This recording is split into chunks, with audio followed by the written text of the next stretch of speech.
General Hospital spoilers for Monday feel like one of those days where nothing sits straight in your head. You hear one thing, then another thing knocks into it, and suddenly the whole picture is tilted. Start with Michael, because somehow everything always circles back to him, even when he is not trying. There is this possibility that Michael finds out Tracy has taken back the family heirlooms from Drew's place. It could be as simple as Michael walking in and seeing the items, touching them, realizing what they are, or maybe Tracy talks. Because Tracy talking is never off the table. She might casually drop it like it is nothing, like she did not just pull history out of someone else's house. Michael would notice the weight of that.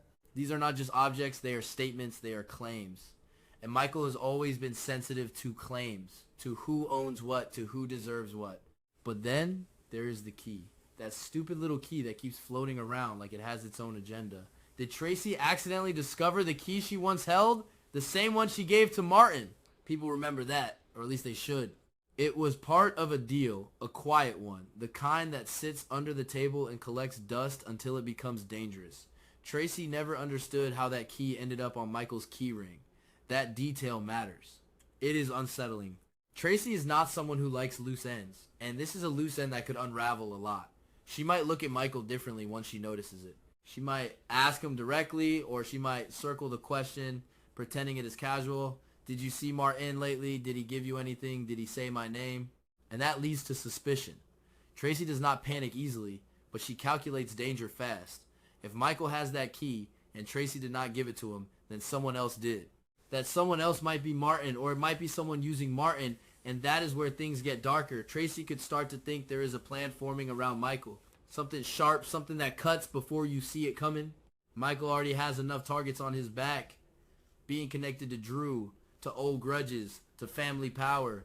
It all stacks up. Tracy wondering if Michael is in danger is not paranoia, it is experience talking. She has seen what happens when people think they can outsmart a family like theirs.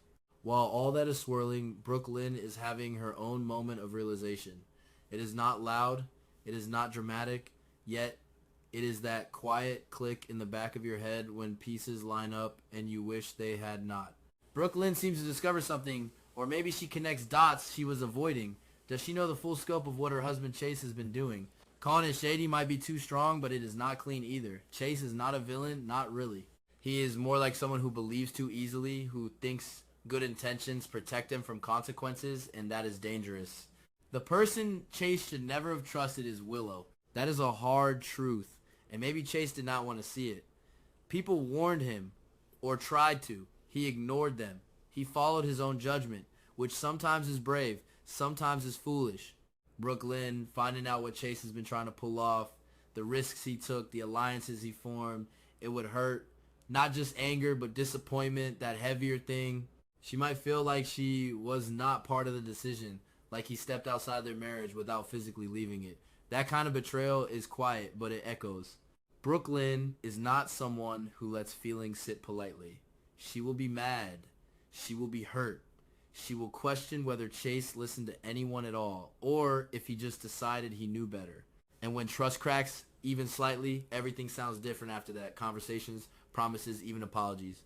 Elsewhere, Britt is having one of those days where excuses pile up faster than truths. She already had an awkward moment explaining to Liz why she was late. Britt can lie, but sometimes her lies trip over themselves. Later that same day, there might be an emergency call pulling Britt to Windermere. Urgent, sudden, no time to argue. If that happens, Britt will need another excuse to leave work early. Another story layered on top of the first one. What does she say this time? A family issue, a migraine, a call from someone she cannot ignore. Every lie increases the chance of being caught, and someone is watching. Someone always is. Liz is not stupid, and she is already sensitive to patterns. If Britt keeps having reasons to disappear, Liz will notice. Especially since Lucas is living at Windermere. That detail is important. Liz could ask Lucas, casually at first, about patients there, and Lucas might confirm there are none. No emergencies, no secret admissions. That would make Britt's story collapse. Liz is reaching a point where she might do something bold. She has that look sometimes, when curiosity turns into action. If she thinks something strange is happening at Windermere, she might investigate herself.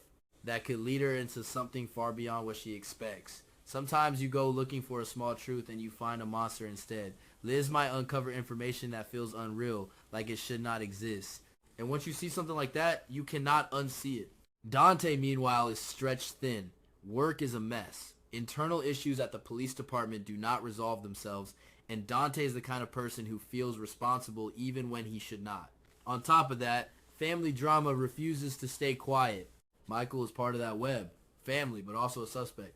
Michael was suspected of shooting Drew in the past, and that history does not disappear. Dante is stuck between duty and blood. That is not a comfortable place. He might want advice. He might want someone older, someone who has navigated these contradictions before. Does he go to his father? That is a loaded question. Asking Sonny for advice is never simple. Sonny's guidance comes with shadows. But Dante might feel he has no better option. When the lines blur between right and wrong, sometimes you turn to the person who taught you how to survive the blur. And then there is Jacinda. She is on the edge of doing something unexpected. Leaving town sounds dramatic, but is it real? Jacinda running feels like a pattern, but also like a defense mechanism. Christina might sense that. Christina tends to grab onto people not out of control, but out of fear of loss. She might try to convince Jacinda to stay, promise things will change, or maybe threaten consequences without meaning to. People leaving town always think it will solve everything.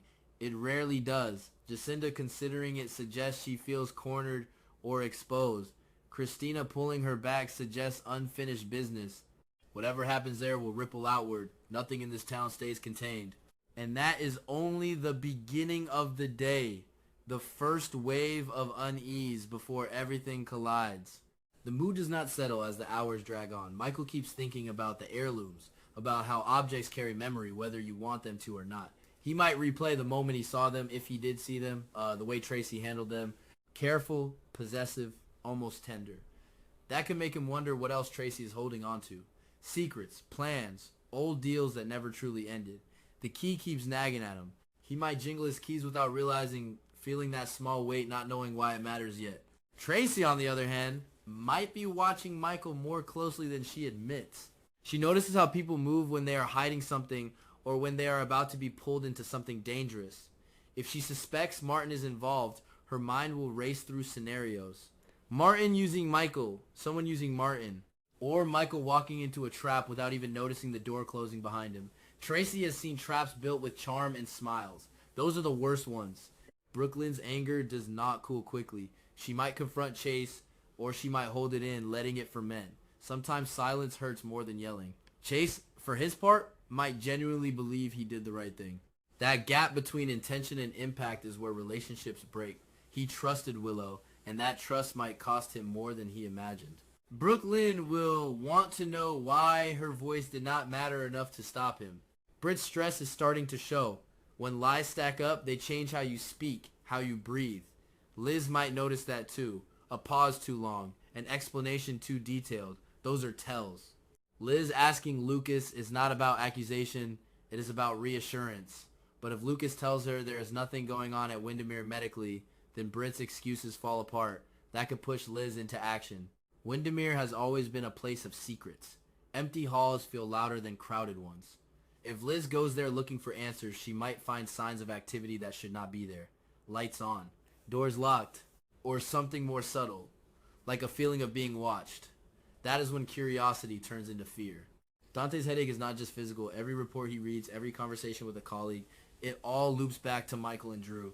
He might feel like the truth is just out of reach, obscured by loyalty and history. Calling his father might feel like failure or like survival. Sometimes those are the same thing. Sonny would listen, probably, then offer advice that sounds simple but carries weight. Whether Dante follows it is another story. Jacinda's possible departure creates tension with Christina that is raw. Christina does not like abandonment, real or imagined. She might push too hard, say the wrong thing, make Jacinda want to run faster. Or she might soften, show vulnerability, remind Jacinda why she stayed in the first place. That choice could change everything. As the day edges toward night, all these threads tighten. Tracy's suspicion, Michael's confusion, Brooklyn's hurt, Britt's lies, Liz's curiosity, Dante's conflict, Jacinda's restlessness. None of it exists alone. One revelation could trigger another. A question asked at the wrong time. A secret overheard. Monday does not end with answers. It ends with pressure. The kind that makes people act without thinking. And in this town, impulsive actions tend to explode outward, touching everyone, whether they were involved or not. The rest of the day keeps folding in on itself like someone shaking a box full of memories and half-truths. Michael cannot sit still. He walks, stops, touches the table, checks his phone without reading anything. That key again, it is still there. It feels heavier now. He does not remember Martin giving it to him clearly. That is the worst part. Memory gaps are where trouble sneaks in. Michael wonders if Tracy is watching him from the corner of her eye, pretending to read something, pretending not to notice how distracted he looks. Tracy does notice, of course she does. She always does. She tells herself not to jump to conclusions, but she already has 3 versions of the story in her head. None of them are comforting. One version ends with Michael used as bait. Another ends with Michael accused of something he did not start. Tracy hates both. She considers asking him straight out about Martin, then stops herself. Timing matters. Asking too soon can tip someone else off. Somewhere else in town, Brooke Lynn is pacing. She replays conversations with Chase, searching for hints she ignored. The way he brushed off her concerns. The way he insisted it would be fine. That phrase sticks with her. It will be fine. It never is. She is angry, yes, but beneath that is a quieter hurt. She wonders if Chase even understands what he risked. Not just legally or morally, but emotionally. Trust is not elastic. Stretch it too far and it snaps.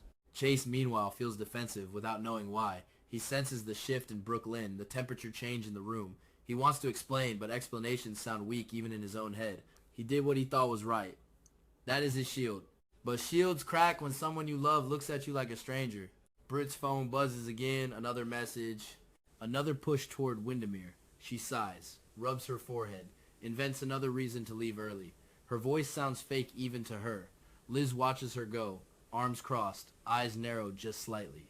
Not accusatory, curious. That is worse. Lucas answers Liz honestly when she asks. No patients, no emergencies, nothing scheduled.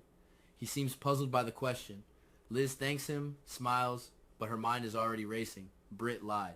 Or at least bent the truth until it broke. Liz hates being lied to, especially by someone she thought she understood. She starts thinking about Windermere, about its reputation, about all the things that have happened there that were never supposed to. By the time Liz considers going there herself, it already feels inevitable. She tells herself she just wants clarity. That is how it always starts. Dante is buried in reports, coffee gone cold beside him. Every page feels heavier than the last. Michael's name appears again, like a stain you cannot scrub out. Dante rubs his eyes. Family should not feel like this. He considers calling his father, stares at the phone, puts it down, picks it up again. Pride is a useless luxury when everything is tangled. He finally exhales and dials.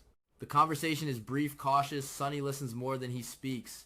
When he does speak, his words are calm, deceptively simple. Protect yourself, protect your family. The order of those two things is not accidental. Dante hangs up feeling both steadier and more conflicted. Advice has weight. Carrying it is another matter. Jacinda stands near the edge of town, figuratively if not literally. Bags not packed yet, but the idea is loud in her head. Leaving means relief. It also means guilt. Christina senses the distance. She tries to bridge it with jokes, then with seriousness. Please do not go. We can fix this. Her voice cracks a little. Jacinda notices. That makes it harder. Nothing is resolved. Everything is leaning towards something else. Tracy finally decides to speak to Michael. Not about the key directly. Not yet. She mentions Martin casually. Too casually. Michael stiffens. Just for a second. Tracy sees it. That is confirmation enough. Brooke Lynn confronts Chase later than she planned. Words come out messy, accusations tangled with questions. Chase responds defensively, then apologetically, then back again. The conversation goes in circles. Neither feels heard. Both feel tired. Britt reaches Windermere, heart racing. She tells herself she can manage this. She always does, but the walls feel closer today. Liz, driving separately, does not know what she will do when she gets there. Only that she will. As night settles, the town feels restless. Secrets press against the surface. People make choices they will regret or defend forever. Monday fades out, not with closure, but with tension hanging in the air, thick and unresolved, waiting for the next crack.